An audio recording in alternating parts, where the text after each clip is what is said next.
Hey guys, welcome back. Today's video is going to be a very simple instructional video on how I made my green tree or chondro rack. For those who have followed me previously and have followed the ways I keep my green trees, you'll know it's quite cost effective, very simple to do, and very easy for a beginner keeper.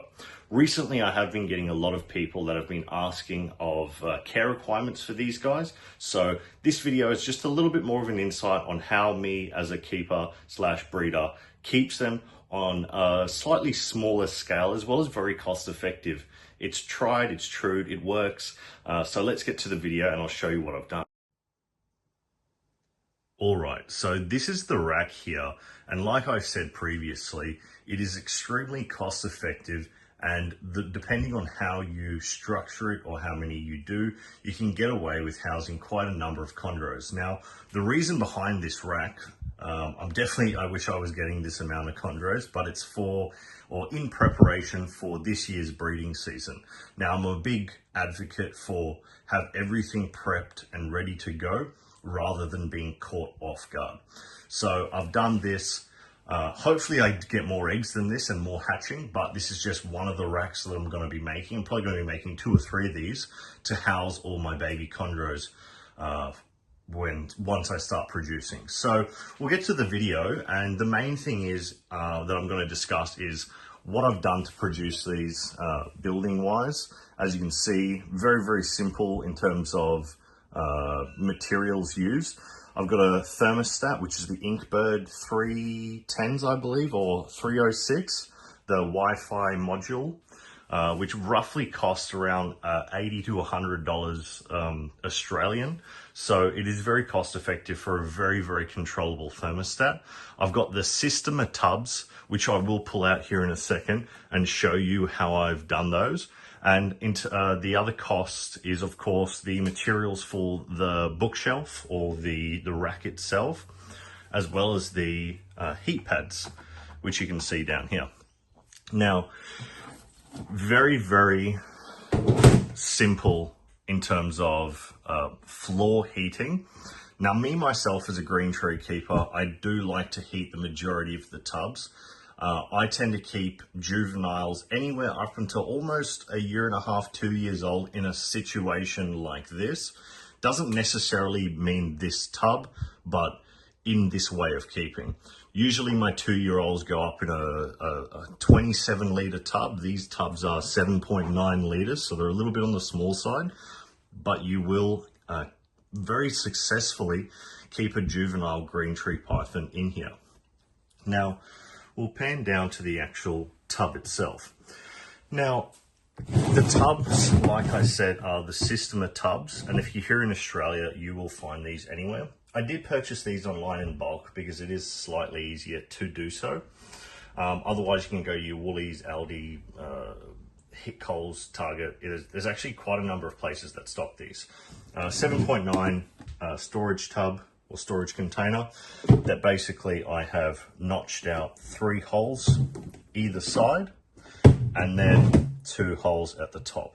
Now, for myself and my keeping style, that is adequate ventilation. You may have to alter that depending on your situation. So it is still a trial and error for everyone and each keeper's ways, sorry.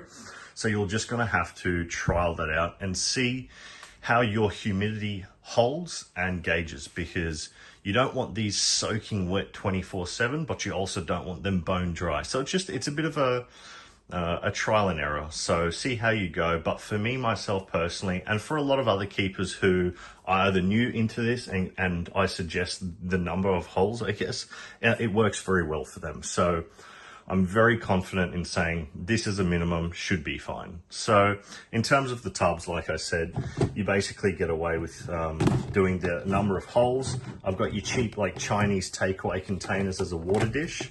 Very, very simple, cost effective, very easy to sanitize when the time comes. And now for perching, I've just got your garden lattice or your, I'm not sure the words for it, but just like stuff you let plants either grow up or on. So very, very cost effective there. Once again, I think it's like $20 or $30 for like a 30-40 meter roll. So like I've got enough to do like 100 tubs. So you're definitely not going to need it all, but if you have some laying around, use it because it's great. I do tend to like to use I think they're 40 or 50 mil by 50 mil squares, for the simple fact of that the smaller it is, harder for your chondros to kind of grow into it. So this gives adequate spacing between here for a pretty juvenile size animal to grow. And worst case, you can kind of chop these off to give them double the length if need be. So this video is not really supposed to be a long, lengthy video. It's just a simple way of showing how I do it. So like I said, I've got your 50-watt heat mats. You can get these online, very, very useful. It just so happens to be a perfect length for 3 of these. Cost of materials of this bookshelf is just your Billy bookshelf off from IKEA. And I spent about $30 on getting extra planks to basically deck it out. So not pretty, it's very, very simple. If you're at Bunnings, you can actually ask them to cut you the pieces if you just measure it out, and you'll be able to slot her in, screw them in from each side, and put your heat cord with a small hole coming out the back. A little bit hard to see. So overall, I use one thermostat for all this. You can see the one thermostat up here set to 30.5 at the bottom. Currently sitting at 30.4 with a 0.5 degree temperature variant. That is at the bottom of the tubs. I'm not really going to go too much into temperature humidity, it's just to look at the rack. And I put it basically midway up. So you have to also understand heat rises. You want it usually in the middle. There's going to be somewhat of a temperature fluctuation between top and bottom. But this room where I am, it is the same room as where I keep my bearded dragons. So really you're not going to run into it being too cold, more or less too hot. So I'm very, very lucky in this situation that this room stays about 28 degrees minimum all year round. So I don't tend to have to worry too much about heating. It's more or less so come winter time, but because I've got so many heat lights with the dragons, it never really will drop below I guess a safe temperature. So I do have the temperature probe, like I said, at the back of this tub here, which is somewhat, I guess, like structured in the middle. And apart from that, that's pretty much it in terms of like ease of care. Like setting up a bookshelf, which realistically is what it is, can be very, very simple. It is a hatchie rack, it is a bookshelf. Is it a like TNR Reptiles or some other manufactured hatchie rack? Definitely not. But does it get the job done? 100%.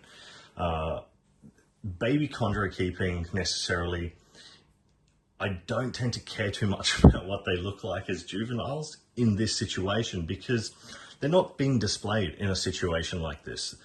You're going to wait till they reach that 2-year-old, 2.5-year mark. Once you put them in a nice PVC or whatever enclosure, therefore you can really show off. Keeping them in a situation like this, the main thing is structure, stability, and ease of care. So that's what I'm going for. That's what you guys should do.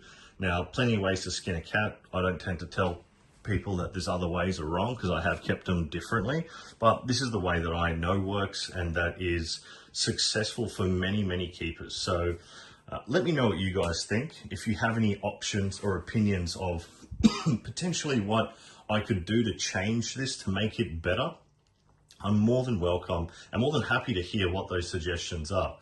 And also let me know what you want to see. So I've had a lot of people ask me about this and excuse me, it's more or less why I've done this video, just to go over. I am tend to do like to ramble a bit. So hopefully within the next 6 months or so, we'll have these filled with some cool red or yellow Neos that I have produced. So I'm very excited to see what I can fill these with out of my production. So keep an eye out. Let me know what you think, and I'll see you guys in the next video.